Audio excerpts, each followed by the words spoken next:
Good Friday morning, everybody. I'm Jared Klein here at the NBC29 Digital Desk with a look at today's morning rush for this Friday.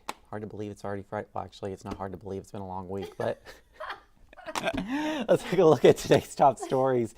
At number one, the CFA Institute downsizing, opening office space for lease in the High Street facility. At number two, Powerball tickets sold in Virginia win 100 grand each. And then at number three, a shipment man facing multiple charges and a sexual assault investigation. Let's get started with that story this morning. The former EMS coordinator for Nelson County faces 27 charges related to child sexual assault and child pornography. 64-year-old Raymond Otero is accused of rape, sodomy, and sexual abuse of a child under 15. He was arrested at a home in Shipman. Otero is being held without bond at Albemarle Charlottesville Regional Jail. You could soon get a speeding ticket in Greene County without being pulled over. The Board of Supervisors there is looking into adding speed cameras at 3 school zones. A study in April found more than 400 speed violations per day. Each ticket would cost $100. The proposed cameras would be funded by the speeders themselves. Greene County will hear from the public before moving further with this idea. Checking in on the North Rivanna treatment plant, the Water and Sewer Authority says it needs more test results before reopening the facility. The plant was closed at the beginning of the month. This after harmful levels of PFAS were detected in the drinking water. These are long-lasting chemicals that break down slowly over time. The authority says it should get more test results back in the next few weeks. And changes are on the way for the old Martha Jefferson Hospital complex on High Street in Charlottesville. The CFA Institute recently downsized and sold its place there. The space is now up for rent. The company handling the leasing tells NBC29 it will make changes to the building so there can be multiple tenants. All right, we made it to the end of the week. Okay, so think about shopping. If you could go to the grocery store and instead of pulling out your credit card or cash or check, you could just wave your hand on a monitor, just like that, and then you paid. So there's this new technology, that some stores, Amazon is letting customers at its Whole Foods stores pay with just a simple wave of their hand. And so I guess it's this palm technology, and they've already started using it in about 200 Whole Foods stores in the country, but eventually all of them you'll be able to.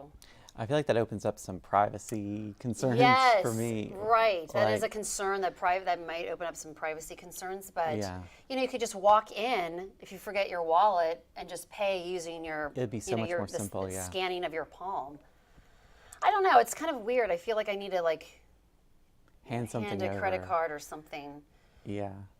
I don't know. Yeah, I don't know how I feel about that. I mean, you know, your phone scans your face now to open it. So I guess Which it's the next thing. It's convenient. Yeah. But now whoever owns the software has your information. Right. So it'll be interesting, but you know it's just going to happen. I feel like it's just going to be common. And people are going to accept it and we're going to move on. Yeah, right. Exactly.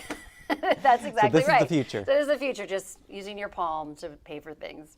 Okay, all right, so America, evidently, has fallen out of love with ice cream.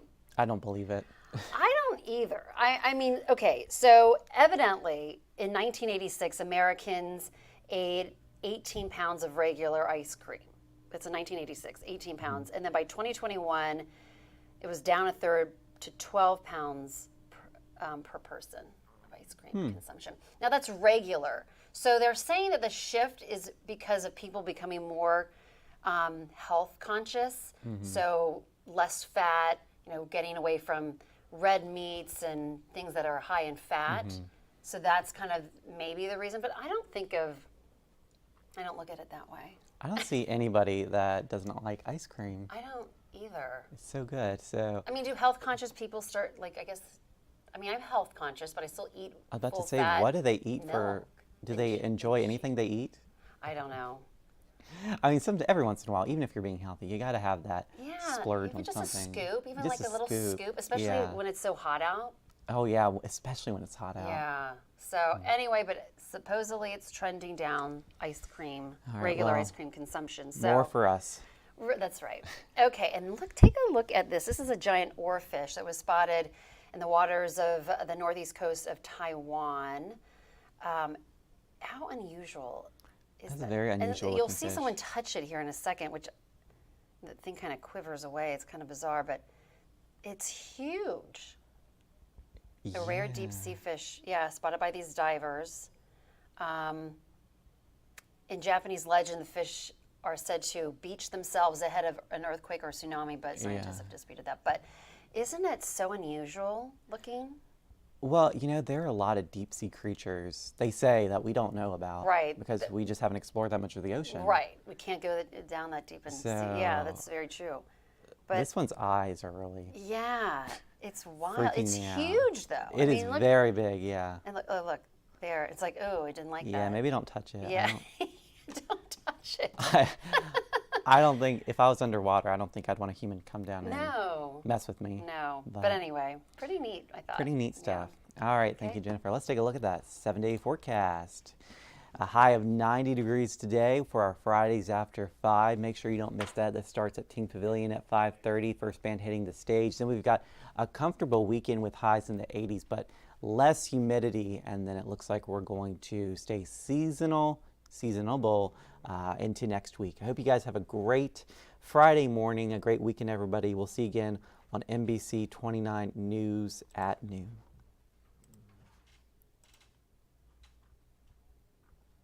You know what we didn't mention